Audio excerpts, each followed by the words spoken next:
1 Samuel, capítulo 4, versículo de número 5.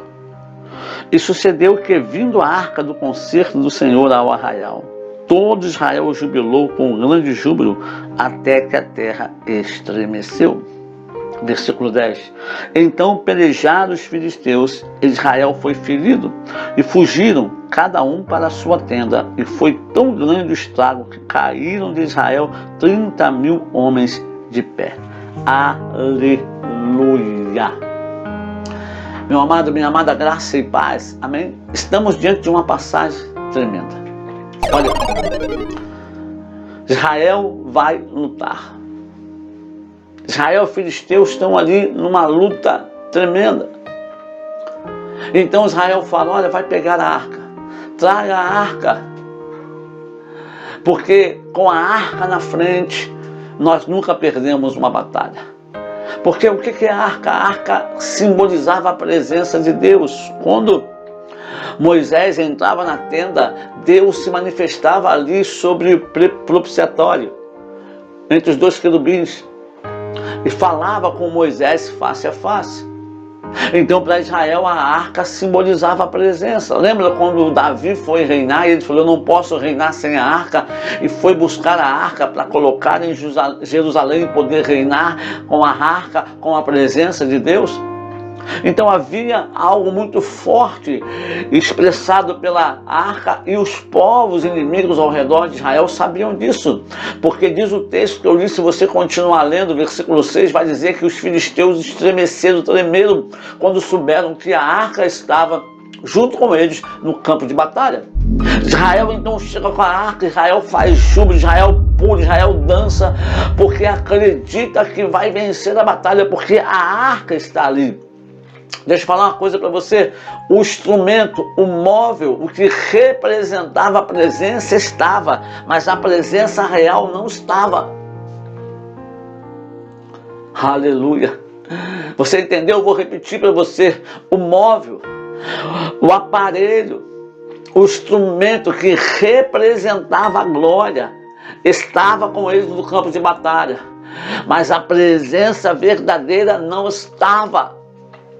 Não era a arca que falava com Moisés no tabernáculo, era a presença de Deus que falava em cima da arca.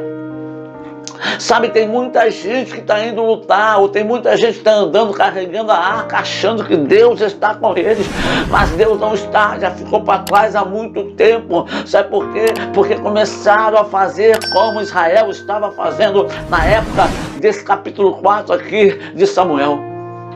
Sabe, os sacerdotes, eles estavam, Eli estava velho, cego, seus filhos agora, Ofni e Finéias, eram aqueles que mandavam, e eles prevaricavam ali como sacerdotes. Eles faziam coisas que escandalizavam o povo, desonravam o nome de Deus, e eles, como representantes da presença de Deus, aqueles que tinham a incumbência de trazer a glória, a presença de Deus, de interceder, de ser um elo de ligação entre o povo e Deus, e entre Deus e o povo. Quando o povo falava com Deus, era através deles. E quando Deus falava com o povo, era através deles. Eles não estavam vivendo de uma forma correta. Eles não estavam se posicionando corretamente. E por causa disso, a glória, a presença real de Deus já havia abandonado eles há muito tempo. Mas agora eles vão para a luta com os filisteus e trazem a arca e faz um reboliço e faz uma festa tremenda e partem com as suas espadas na mão, crentes, confiando que vão ganhar. E o que acontece? Mais de 30.000 israelitas caem ao fio de espada.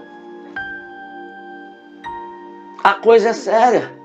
Tem muita gente pensando que Deus está com eles ainda. Sabe por quê? Porque ainda pregam e acontece. Porque ainda cantam e acontece.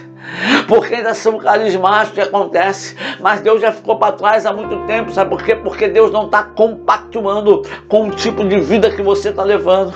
Deus não está compactuando com esse pecado que você vive praticando. Deus não está compactuando com esse adultério, com essa fornicação, com essa mentira que você vive. Não, Deus não está compactuando com isso. Deus não está compactuando com esse roubo, com essa corrupção que você vive. Não, Deus não está compactuando com isso.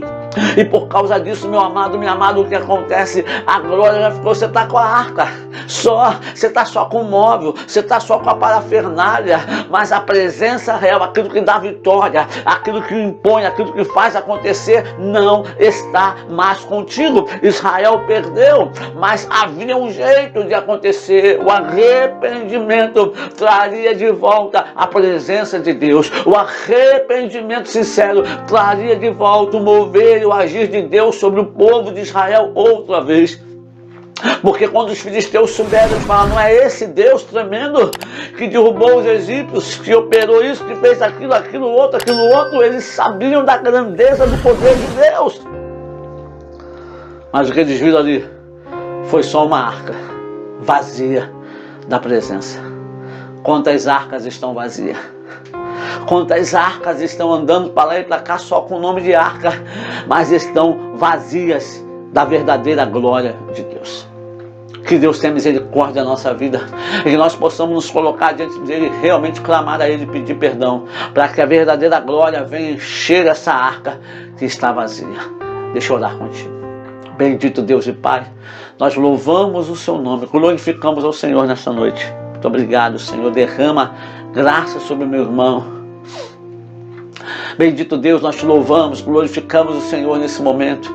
Pedimos a Deus a sua graça, o seu poder, a sua misericórdia sobre a nossa vida. Que nós não venhamos ser arcas vazias, só móveis, instrumentos, ó Deus, Senhor, sem estar afinados, sem ter em nós a verdadeira graça, a verdadeira glória do Senhor, fluindo através de nós, para que possamos assim alcançar aquilo que se alcançado e ter a vitória que o Senhor tem projetado para cada um de nós. Não nos deixe enganados mais, mas bate o martelo na nossa mente, esmiuça a penha, o coração, para que possamos entender e compreender a sua vontade, em nome de Jesus. Amém. Meu amado, não seja uma arca vazia.